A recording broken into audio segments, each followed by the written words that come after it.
Arquitecto Sebastián Villar, gracias por darnos este tiempo, gracias por venir. También, gracias.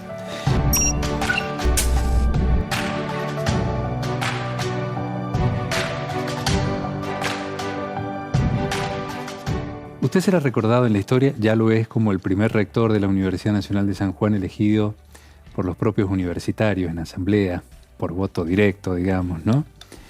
Aunque en un proceso indirecto. Eso lo pone en lugar de privilegio, si se quiere, en la historia de nuestra universidad. Yo lo voy a llevar en este recorrido por la historia a pasar por ese momento, pero empecemos, si usted me permite, por sus orígenes, ¿no? Usted no es argentino. Cuéntenos un poco su historia. Sí, yo soy español de nacimiento, en Murcia, España. Mi familia, como la de muchos europeos en aquella época, al final de la guerra, de la Segunda Guerra Mundial y de la Guerra Civil Española en particular, veía en Argentina como el porvenir, el paraíso. Y toda la familia, éramos 8, en el año 50 vino primero un tío, a sentar a ver cómo estaban las cosas, y en el año siguiente, 51, vinimos todos y nos radicamos en San Rafael, Mendoza. En Mendoza. Posteriormente, en el año 60, nos trasladamos toda la familia a Mendoza. Yo terminé el Colegio Nacional en la ciudad de Mendoza. Bueno, ya a la hora de elegir, me vine a San Juan a estudiar arquitectura en la Facultad de Ingeniería en aquel entonces de la Universidad Nacional de Cuyo. Claro. ¿Y cómo es que llega a ser parte de la dirigencia de la facultad? Porque usted fue secretario, pero también termina siendo decano normalizador de la facultad, ¿verdad? Sí, efectivamente. O sea, como, bueno, iniciado a la democracia y llegando a la universidad, la etapa de normalización, después de una situación interna que hubo dentro de la universidad de cambio de autoridades, desde Presidencia de la Nación se designa al doctor Medici como rector de la universidad. Uh-huh. Y me proponen a mí como decano normalizador de la Facultad de Arquitectura. Previamente había sido, como recién dice, secretario de alumnos y extensión. Claro. O sea que entré como secretario y ya posteriormente decano sin tener ningún cargo docente. Uh-huh. Antes de pedirle que me dé algunas precisiones sobre esa experiencia, cuénteme cómo fue la dictadura militar, cómo vivió el proceso de la dictadura cívico-militar. En ese momento me dejaron cesante con la preocupación que uno tenía por no saber por qué y las consecuencias que pudieran tener. Uh-huh. Si me dejaron cesante en la universidad, porque no me dejaban cesante en la provincia. Pero por suerte no fue así y pudimos subsistir con el cargo que tenía en la dirección de arquitectura, hasta que volvió la democracia y ahí, bueno.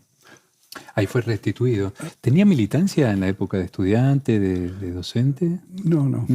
No tenía militancia no, política. Hasta que comenzó el proceso democrático. Exactamente, ahí sí estuve participando con el Partido Radical, uh-huh. De alguna forma, no dirigente, ni importante, pero sí participando, uh-huh. Y relacionado con mucha gente, ¿no? Con la figura de Alfonsín como referente, ¿no? El presidente de la nación en ese momento. Y fui designado como decano normalizador. Uh-huh. ¿Qué recuerda puntualmente a esa época como decano? ¿Qué cosas, en qué cuestiones puntuales que recuerde le tocó intervenir? ¿Qué cosas se definían por ese momento? Normalizar la universidad, normalizarla en ese caso significaba no solo lograr que tuviera autoridades elegidas por la universidad, sino también, bueno, la participación en el presupuesto, la distribución y todo lo que implica la autonomía. Uno de los aspectos más importantes de este periodo, tener el 50% de los docentes concursados. Uh-huh. Así que toda la universidad fue una etapa conflictiva porque ninguno o pocos docentes querían ser concursados y hubo que gestionar y forzar el llamado concurso, y tal es así que lo pudimos hacer. Y también es verdad que conclusión de esa situación se dio que algunos de los docentes, y unos cuantos en el caso de mi facultad, que concursaron perdieron los cargos. Situación que, por supuesto, que no es fácil, incluso algunos siendo amigos, pero bueno, era lo que correspondía. Tenía que ver con ese proceso de normalización, claro. Exactamente. Y cuénteme de lo que recuerde de esa instancia en la que usted llega a ser rector de la universidad. Decíamos al principio de la charla, es el primer rector elegido por sus pares, docentes, pero también estudiantes y egresados. Y se lo recuerda a usted como el rector de los estudiantes, porque son los estudiantes quienes lo impulsan a usted. La universidad hasta ese momento estaba intervenida, ¿de acuerdo? O sea, las autoridades la designaban desde el Poder Ejecutivo. A los efectos de terminar con esta etapa, se correspondía elegir las autoridades en forma democrática, y en el caso de la Universidad de San Juan se realizaba por medio de una asamblea universitaria. Esta asamblea estaba en el estatuto, o sea, a la universidad, al estar intervenida, se fijó como norma de funcionamiento los estatutos vigentes a la universidad en el año 86, que fue el último periodo de gobierno democrático. Y las universidades tenían autonomía en el año 86, o relativa autonomía. Como la Universidad de San Juan no estaba todavía creada, no tenía estatuto, se adopta el estatuto de la Universidad Nacional de Cuyo.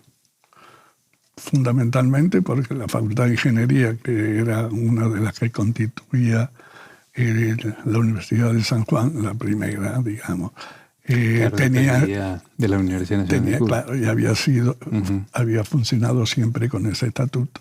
Yo decía que usted fue el rector de los estudiantes. ¿Qué recuerda cómo fue la asamblea de aquel momento? Sí, la asamblea universitaria, que estaba constituida por los consejos directivos de las 5 facultades, o sea, cada facultad en total aportaba 13 miembros, el decano, y 10 integrantes más. Los 10 eran 6 docentes, 4 estudiantes y 2 egresados. Esos 4 estudiantes por 5 facultades eran 20 estudiantes que respondían a la Federación Universitaria Sanjuanina, y fueron los que me propusieron. No solo me propusieron, sino me convencieron, porque realmente yo no tenía intención de seguir de ser rector, sino a lo sumo pretendía seguir como decano de la facultad, como algunos otros colegas que siguieron como decano. No tenía intención de ser el rector, pero tras mucha... Los estudiantes lo convencieron. Exactamente. El presidente de la Federación, Guillermo Velascoín, insistió mucho, y bueno, no me quedó otra que asumir el compromiso y ir adelante a la elección. Claro. ¿Y su compañera de fórmula? ¿Había fórmula o cómo fue ese proceso? No había fórmula en ese momento. No sé si a posteriori se pudo instalar el tema de la fórmula. A mí me eligieron en primer lugar, y a posteriori, terminada la elección del rector, comenzó la elección del vicerrector. Y no teníamos, yo en particular, no tenía ningún candidato que hubiera propuesto para ese cargo. Así que lo mismo, de vuelta la Federación Universitaria a la cabeza, con sus estructuras, fundamentalmente tenía un potencial importante de votos. Claro, era un número significativo en la asamblea. Exactamente. Era Franja Morada, ¿no es cierto? La agrupación estudiantil mayoritaria. Exactamente. Y ahí le eligen a la profesora Cristina Krause. A la profesora Cristina Krause, a la cual yo no la conocía, pero con quien nos llevamos muy bien en la gestión, por suerte. Porque es suerte, no es otra cosa. Hubo comunión después en la gestión. Y cuénteme de la gestión. Es decir, terminó el proceso de normalización, ¿pero qué vino?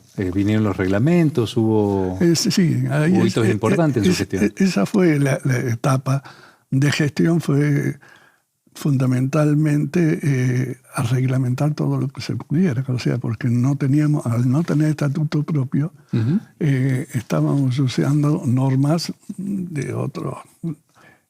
Y bueno, y precisamente el estatuto fue uno de los aspectos que llevó mayor tiempo, mayor esfuerzo.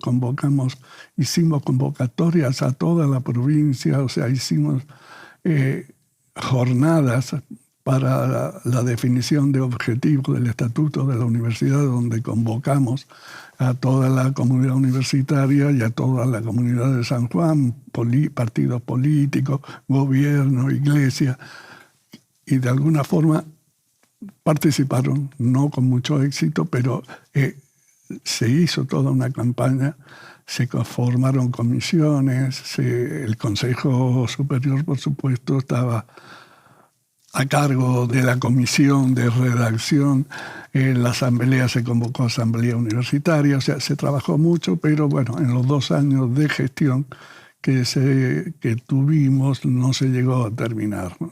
Así que quedó ahí abierto para la etapa para la gestión siguiente. Para la gestión siguiente. ¿Cómo era la relación con el gobierno de San Juan, con el bloquismo en ese momento? Sin ningún inconveniente, incluso tengo referencia también en esa etapa, no era obra nuestra, venía de anteriormente, se inauguró el Observatorio Leoncito, y que vino Alfonsín. Que vino el presidente, claro. Aterrizó allá en La Pampa. Y ahí estuvimos con Bravo al lado de un lado, Alfonsín del otro, y bueno, bien, la relación, bien, una relación institucional. Normal, claro. Por supuesto, claro. Institucional, pero ningún conflicto, pero tampoco nada de destacar. Claro, y usted mencionó en algún momento que después iba a complicar la situación nacional, todo lo que ocurrió con el fin de lo que terminó siendo se aceleraron los tiempos de la gestión, termina la gestión de Alfonsín en la presidencia de la Nación.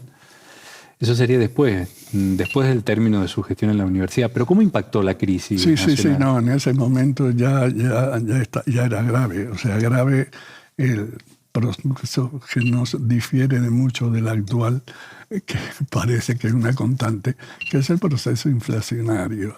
Claro. O sea, a nivel salarial se lograba un salario que era aceptado por las partes, los docentes fundamentalmente, y a un mes, a los 2 meses, ese salario ya estaba desactualizado por la inflación. Por lo cual se comenzó un plan de lucha que fue nacional, no solo local, en el que todo el país hubo jornadas largas de huelga docente. Y eso duró los 2 años que estuve de gestión, por lo cual llevó mucho tiempo, reuniones a nivel local, pedir audiencias al Ministerio de Educación, incluso hasta una marcha hicimos de universitarios, por ahí tenía la fotografía que se la dejé. Una marchamos toda la comunidad universitaria con el rector y la vicerrectora a la cabeza, desde el centro hasta la legislatura, leyendo declaración. Y en este caso por el tema salarial concretamente, o sea, por un sector, por los docentes. Claro. Pero, y los no docentes, obvio. Y yo terminé agotado realmente, y por eso no tenía intención de seguir, lo sentí mucho por la gente de la federación que insistía de ser reelecto, pero dije, no, basta. Hasta aquí llego. Hasta aquí llego. Claro, usted lo va a suceder el ingeniero del Bono después. Exactamente. Y él nos decía en un espacio igual a que viene a ser el primer rector en un contexto donde todas las universidades, o casi todas, estaban gobernadas por rectores radicales, ¿no? Entre las cosas que encuentro en la historia de su gestión está la creación del Centro de Creación para medios de comunicación, el CREACOM. Sí, entre una de las cosas, o sea, no... Sí, claro, por supuesto. Pero digo para citarlo porque estamos en lo que hoy es el canal de la universidad, sí, y la sí, Piedra sí. Basal fue esa institución que a usted le tocó Me tocó, sí, organizarla. Crearla, firmarla, las resoluciones en que se creaba el CREACOM, fundamentalmente fue a expensas y por la propuesta de gente interesada y que estaba en el tema, porque yo sobre el tema no hacía nada, o sea que no me voy a atribuir de que se me ocurrió crear, no, fue propuesta fundamentalmente del ingeniero Carlos Grafiña y otras gente que estaba en el área de comunicación. Y bueno, sí, me pareció de interés y bueno. Y apoyó eso. Lo apoyamos, por supuesto, lo designamos a Carlos Grafiña como el director y organizador del CREACOM. Lo tengo como anécdota porque, bueno, y el equipamiento que había en aquel momento, no era mucho, pero había como para empezar. Allá en el rectorado había un televisor. ¿No te sirve? Le dije un día a Carlos, ¿no te sirve? Sí, llévatelo. Y el televisor que había en el rectorado se vino por acá. No sé para qué, pero lo mandamos el televisor. ¿Qué recuerda de su gestión? Si tuviera que destacar, no sé, una o dos cuestiones así de ese paso por esa etapa le tocó vivir como rector de la universidad. Fue importante porque para la universidad, más que para mí, porque me tocó conducirla, pero no fue un logro mío.